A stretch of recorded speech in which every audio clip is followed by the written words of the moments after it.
ఎప్పుడూ వార్తల్లో ఉండే నటి శ్రీరెడ్డి తాజాగా చేసిన పోస్ట్ షాకింగ్గా మారింది. వైసీపీ అధికారంలో ఉన్నప్పుడు ఆమె టీడీపీ నేతలను తీవ్రంగా దూషించింది. ఇప్పుడు టీడీపీ కూటమి అధికారంలోకి వచ్చిన తర్వాత ఆమె భయపడుతున్నట్లు పోస్ట్ పెడుతుంది. తాజా పోస్ట్ కూడా అందులో భాగమే అని తెలుస్తుంది. శ్రీరెడ్డి ఎన్నికల ముందు నుంచే వైసీపీ పార్టీ అధినేత జగన్కు సపోర్ట్గా మాట్లాడుతుంది.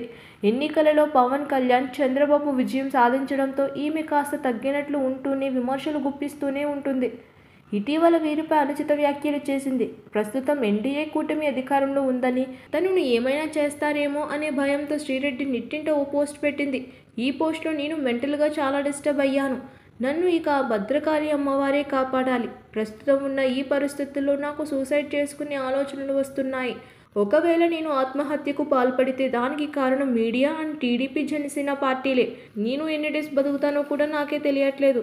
నేను ఇప్పుడు చెప్పే మాటలు ఎవరు నమ్మరు, సిల్లీ కామెంట్స్ అనుకుంటారు, కానీ నాకు నిజంగా చనిపోవాలని ఉంది అంటూ శ్రీరెడ్డి పోస్టులో రాసుకొచ్చింది.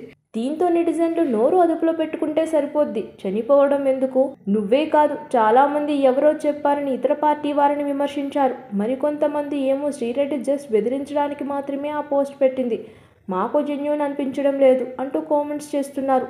ఇక శ్రీరెడ్డి గతంలో ఎంతలా రెచ్చిపోయి పోస్టులు చేసిందో ప్రత్యేకంగా చెప్పాల్సిన పని లేదు. చంద్రబాబు, లోకేష్, పవన్ కళ్యాణ్ వంటి వారి మీద తీవ్ర స్థాయిలో విమర్శలు చేసింది. మెగా ఫ్యామిలీపై నానా రకాలుగా కామెంట్లు చేస్తూ ఉండేది.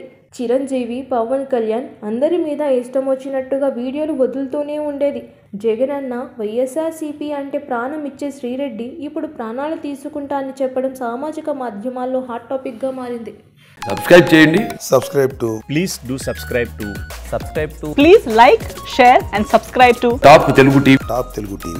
Top Telugu TV.